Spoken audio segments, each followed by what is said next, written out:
¿En algún momento has magnificado la gloria de Dios? ¿En algún momento has entendido lo que significa su esplendor, su majestuosidad? La Biblia dice que Isaías lo entiende, y cuando lo entiende, se da cuenta de que no es digno de estar ante su presencia, que necesita ser purificado.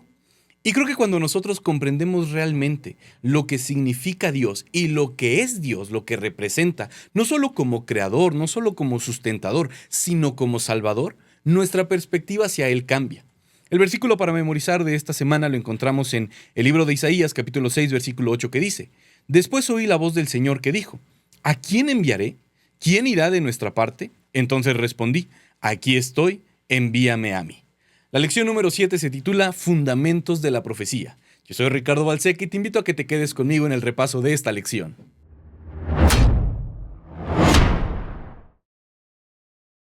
Me parece interesante la forma en la que Isaías describe el trono de Dios. El trono de Dios básicamente expresa la gloria de Dios. Y un hombre tan afortunado como Isaías, que tiene una visión donde puede contemplar esto, me parece que es algo maravilloso. Sin embargo, en esta perfección que pudiéramos encontrar en el trono de Dios, Isaías se pone triste. Isaías se da cuenta de su naturaleza pecaminosa, se da cuenta que él no tiene una valía para poder estar delante de Dios. En otras palabras, el profeta termina diciendo: pobre de mí, porque soy muerto, soy indigno de estar ante la presencia de Dios. Y en la parte introductoria te preguntaba: ¿realmente has magnificado lo que significa o lo que representa la gloria de Dios? Muchas veces vamos a la iglesia, estamos en la adoración, estamos escuchando el tema y pareciera que no entendemos delante de la presencia de quien estamos. Porque si entendiéramos que estamos delante de la presencia de Dios, tal vez nuestra forma de comportarnos sería completamente diferente. Isaías reconoce la necesidad que tiene de Dios, reconoce que es un ser pecador. Y la lección nos lleva a Isaías capítulo 6, versículo 6 en adelante, justo para que podamos comprender lo que él estaba viviendo.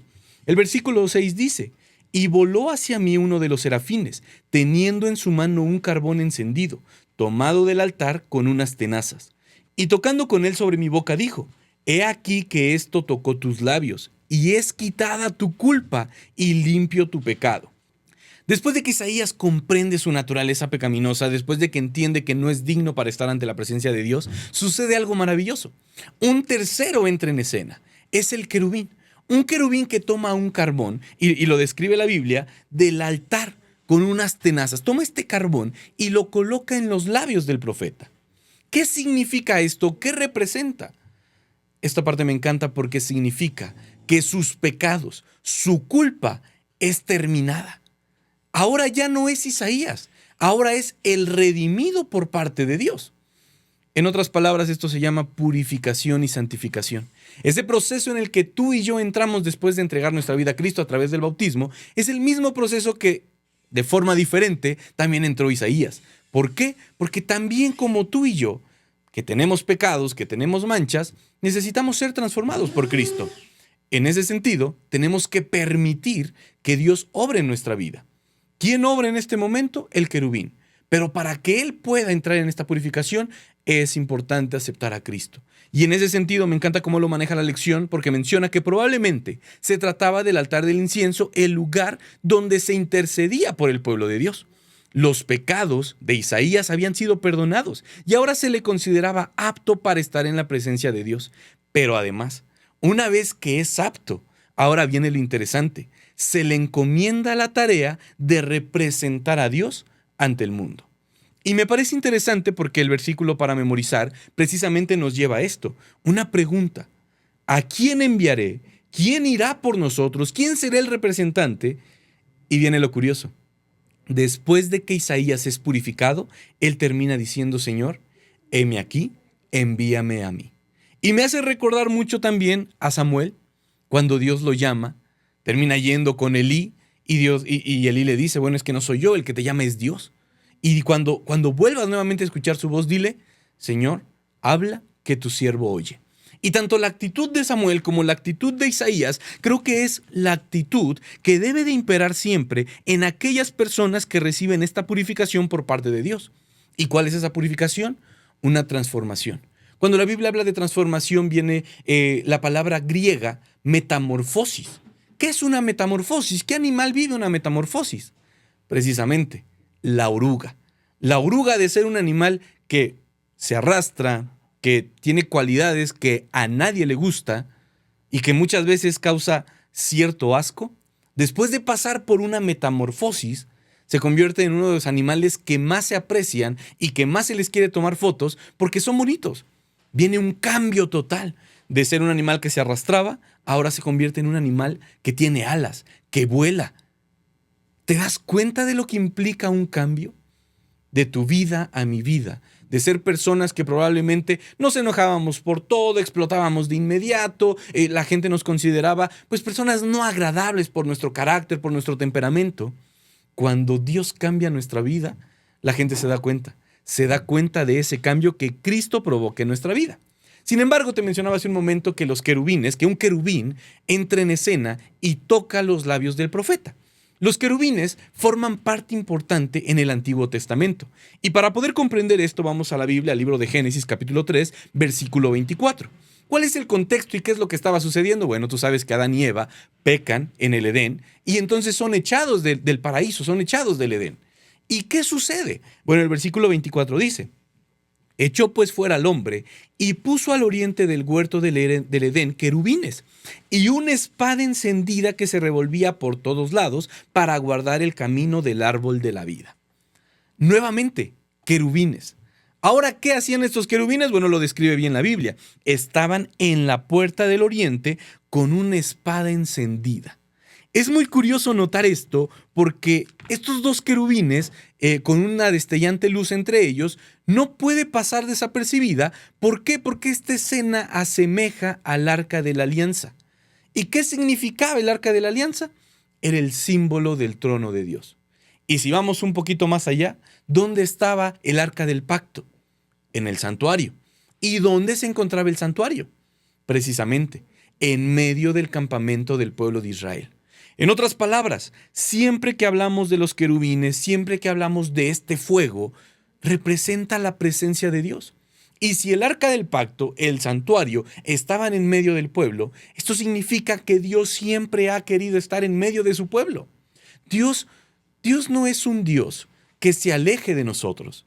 Él siempre nos busca, pese a nuestros errores, pese a nuestras equivocaciones. Dios no es como esa persona, tal vez nuestro exnovio, nuestra exnovia, que fallamos y dicen, ok, ya no quiero continuar contigo. O tal vez un amigo que hicimos algo incorrecto, tomamos una mala decisión y nos dicen, ya no quiero estar contigo, se alejan de nosotros. Dios no es así. Dios siempre busca la reconciliación. Y la expresión más grande de esa reconciliación fue enviar a Jesús a morir por nosotros. Porque de otra forma el ser humano, el hombre, no podía reconectar con su Creador. Solo se pudo lograr a través de Cristo. Esto es un símbolo de esperanza, de la promesa de que un día los seres humanos volverían al paraíso, volveríamos al Edén. Pero como te mencionaba, esto no podía pasar por los méritos del ser humano, porque el ser humano es una raza caída, una raza pecadora. Solo se podía lograr con la sangre de Cristo. Y sucede algo interesante. En Génesis 3:24 es interesante notar que la palabra hebrea traducida allí como puso es shakam. Shakam también se puede designar a tabernáculo o santuario. Y así como Dios puso a estos querubines, Dios también puso el santuario, puso el tabernáculo como un símbolo de esperanza. He aquí yo estoy con vosotros. Incluso en el Nuevo Testamento, la promesa constante que vemos por parte de Jesús es, yo estoy con vosotros todos los días hasta el fin del mundo. La Biblia asocia a los querubines con la presencia de Dios, en particular con su trono, en particular con la gloria de Dios. En tal sentido, los 24 ancianos que describe Apocalipsis 4 y 5 lo alaban y reconocen su derecho de gobernar. ¿Y por qué tiene el derecho de gobernar? Bueno, es muy sencillo de responder. Una, porque es nuestro creador.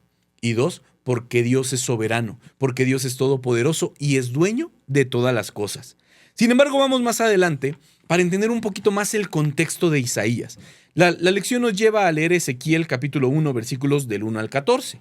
Sin embargo, tú lo puedes leer en casita. Yo quisiera destacar algunos puntos importantes. El primero de ellos, Ezequiel se encuentra ante un impresionante despliegue del poder de Dios.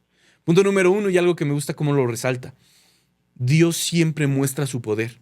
No porque sea vanaglorioso. Que digo, al final Dios lo merece todo y es todopoderoso. Pero ¿por qué muestra su poder? Porque quiere que entendamos que a través de su poder, tú y yo podemos resolver los problemas cotidianos que vivimos en nuestra vida. Tú y yo somos de fuerzas limitadas. Tú y yo, pues somos débiles. Tenemos un límite. Pero Dios no. Dios puede hacer hasta lo imposible. Y eso es lo que está presenciando Ezequiel. Se trata de una escena que coincide con la difícil situación en la que se encuentra el pueblo de Dios en ese momento. El pueblo elegido, el pueblo de Israel, no estaba en la tierra prometida, estaba en el cautiverio, se encontraba preso de Babilonia. Mientras Ezequiel analiza la escena que se le presenta, entonces mira hacia arriba y mira lo que observa: el trono de Dios por encima de cualquier cosa. En ese sentido, los seres vivientes que ve Ezequiel tienen los mismos rostros que los de la visión de Juan: una cara de león, águila, de buey y de hombre. ¿Por qué lo destaca la Biblia? Para que veas la similitud que existe entre Ezequiel y Juan y el paralelismo que nos quieren llevar a entender una cosa. ¿Qué es esa cosa? Bueno, vamos adelante. Las misteriosas criaturas de 4 caras no son nombradas específicamente en la descripción inicial de Ezequiel, pero más tarde, en otra escena de la sala del trono, se les llama querubines. Y si lo asociamos a lo que venimos platicando hace un momento, los querubines, ¿qué representaban? Precisamente la presencia de Dios. Entonces, en la escena también encontramos los carbones encendidos de la visión de Isaías. ¿Qué representaba esto? Purificación, transformación. Esto lo encontramos cerca de los querubines. Los rostros de estos son iguales a los de los seres vivientes mencionados en la visión de Juan. Interesante notar que entonces hay un símil bastante interesante, porque siempre que vemos el trono de Dios, ya sea en el Arca del Pacto, que sirvió como lugar de encuentro de Dios con Moisés, o en las impresionantes visiones de los profetas, los querubines aparecen allí y están íntimamente ligados al trono de Dios. Todas las criaturas de Dios fueron diseñadas para reflejar su gloria, tanto los seres humanos, hechos a su imagen, como los seres angelicales, que están junto ante la gloria de su trono. Y sucede algo interesante. Estos querubines, estos seres que están cerca de Dios, no dejan de alabar su nombre. Así como Isaías, que se dio cuenta de la magnificencia de Dios, estos seres, al ser seres sin mancha, sin pecado, aún así pueden percibir la gloria y la soberanía de Dios. Y lo que hacen es adorarlo. Seres perfectos adorando a Dios. Y si hay seres perfectos que adoran a Dios, ¿no te parece que tú y yo también tenemos que hacerlo? ¿Por qué? Porque al final, tú y yo estábamos condenados a la muerte, destinados al pecado. Personas que por sí mismas no podían salvarse. Necesitaban a un precursor, a un redentor, a Cristo Jesús. Y si Cristo vino, hizo todo lo que necesitábamos, ¿no crees que deberíamos de rendirle gloria a Él? Me parece a mí por lo menos que sí. Sin embargo, entrando con el pueblo de Israel, en el desierto, la presencia de Dios en la nube guiaba a su pueblo durante su viaje a la tierra prometida. Curiosamente, no solamente los protegía del sol, no solamente los protegía del frío, sino que también era una guía. Incluso esa guía servía para que se detuvieran en el momento y en el lugar indicado. Y entonces, tú sabes que el tabernáculo, el santuario, era movible. Acampaban y lo armaban. Se iban a trasladar, lo desarmaban, lo trasladaban, lo cargaban los levitas, y en el lugar donde Dios decía, aquí nos detenemos, ponían el campamento y en medio ponían el tabernáculo, ponían el santuario. Nuevamente reitero, ¿esto qué representaba? La presencia de Dios con el pueblo de Israel. ¿Pero quién era el pueblo de Israel? Precisamente, una nación que se equivocaba, una nación que pecaba, una nación que a los ojos de las demás naciones era presa fácil. Recuerda quiénes los dominaban. Absolutamente todos, egipcios, babilónicos. El pueblo de Israel vivió siempre en un cautiverio. ¿Por qué? Porque por su propia naturaleza, ellos sencillamente podemos decir que por sus méritos no valían nada. ¿En qué momento cambia? Cuando ellos aceptaban a Dios como su creador, como su redentor, como su único líder. Incluso recuerda, el pueblo se equivocaba, clamaba a Dios y Dios los liberaba. Pero llegó un momento en el que, y lo hemos visto en las lecciones anteriores, que el pueblo de Israel clamaba por un rey terrenal. Y la situación que vivió el pueblo de Israel fue caótica. ¿Por qué? Porque prefirieron lo terrenal a lo celestial. En ese sentido, Dios no dejaba de buscar a su pueblo. Y es curioso notar cómo las 4 tribus que estaban en el este, en el sur, en el oeste y en el norte, tenían características específicas. Números capítulo 2, versículo 3 nos hace entender que la tribu de Judá estaba en el este. Números 2.10 relata que en el sur estaba la tribu de Rubén. Números 2.18 en el este la tribu de Efraín. Y en Números 2.25 nos relata que la tribu de Dan estaba en el norte. Pero ¿qué cualidades había en los banderines que tenían estas tribus? Yo no sé si tú en la escuela en algún momento te enseñaron las banderas que usaba el ejército trigarante, que usaba Miguel Hidalgo para entrar a lugares, por ejemplo, a México cuando tenían victorias. Ellos llevaban estandartes y esos estandartes servían para identificar de dónde eras, a qué grupo pertenecías, qué estabas haciendo. Rubén, Judá, Efraín y Dan también tenían sus estandartes. Y es curioso que la tradición rabínica menciona que el estandarte de Judá tenía la figura de un león. El de Rubén, el rostro humano. La de Efraín, la figura de un buey. El de Dan, la de un águila. ¿Te das cuenta de lo que estamos hablando? Estos rostros, estas figuras que menciona Juan, que menciona Ezequiel, son las mismas que podemos encontrar en el libro de Números y que estaban alrededor de la presencia de Dios, alrededor del tabernáculo. Dicen que nada en la Biblia es escrito por casualidad. Todo tiene un propósito, todo tiene una razón. Y en este caso, lo que escribió Ezequiel, lo que escribió Juan y lo que se escribe en Números en el Pentateuco, tiene un porqué. Tiene un motivo, tiene una razón. Y esa razón es recordar de forma constante que Dios pretende acercar a la humanidad a su trono. Sí eres pecador, sí te has equivocado, pero eso no evita que la gracia de Dios termine. La gracia de Dios es eterna. Claro que va a haber un momento que llegue el juicio y claro que va a haber un momento en la que esa gracia, esa misericordia tenga un fin, por supuesto. Pero hoy tú y yo podemos acceder a ese trono de gloria, a ese trono para pedir clemencia, pedir misericordia. Somos pecadores, por supuesto, pero la sangre de Cristo nos hace aptos para estar en la misma presencia de Dios.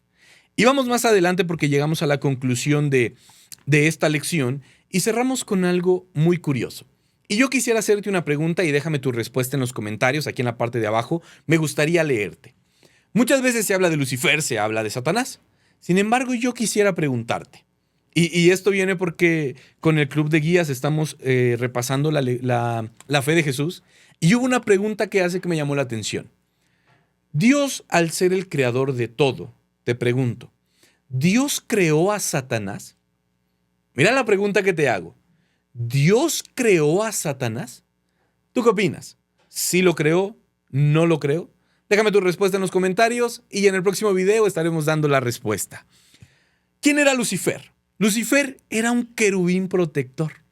Y es curioso notar cómo la imagen de los querubines que nos evocan a la presencia de Cristo y Lucifer siendo un querubín evocaba la magnificencia de Dios, terminó corrompiendo su corazón. ¿Y por qué corrompe su corazón? ¿Cómo es que en un lugar perfecto, en un lugar donde no faltaba nada, donde todo era perfección, estamos hablando del cielo, ¿cómo es que entonces entra el pecado? ¿Cómo es que entonces entra la maldad? Para ello la lección nos lleva al libro de Ezequiel capítulo 28, versículo 15 en adelante, y nos da matices de cómo se origina el pecado en Satanás.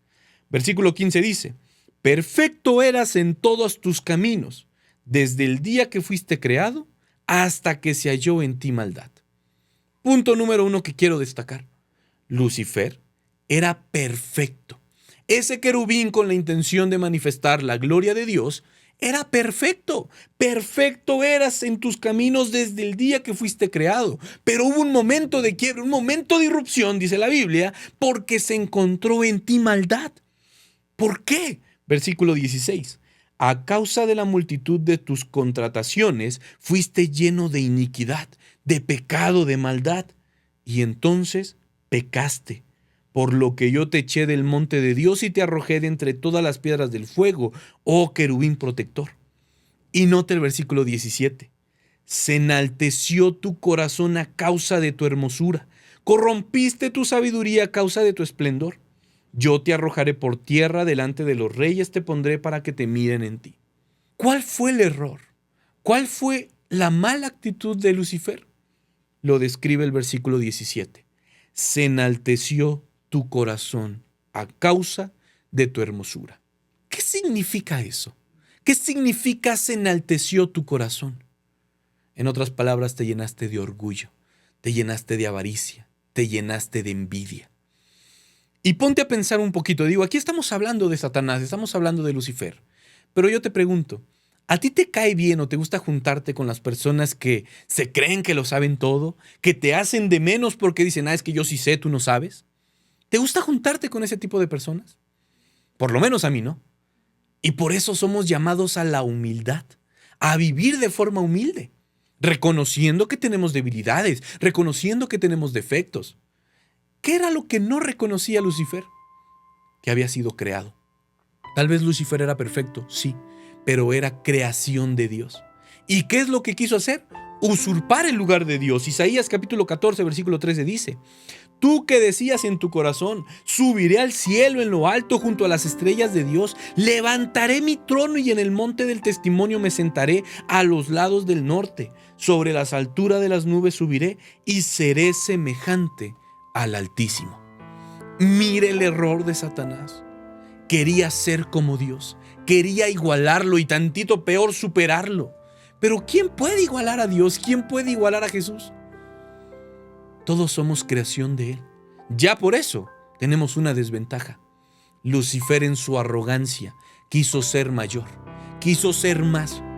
¿Y cuántas veces no hemos sido nosotros también arrogantes, pensando que nosotros valemos más que otras personas?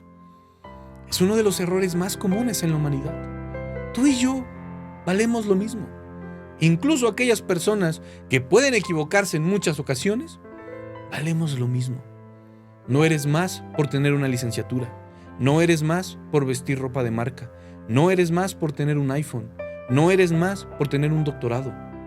Tienes un rango mayor tal vez, tienes mayor conocimiento tal vez, pero a los ojos de Dios valemos lo mismo.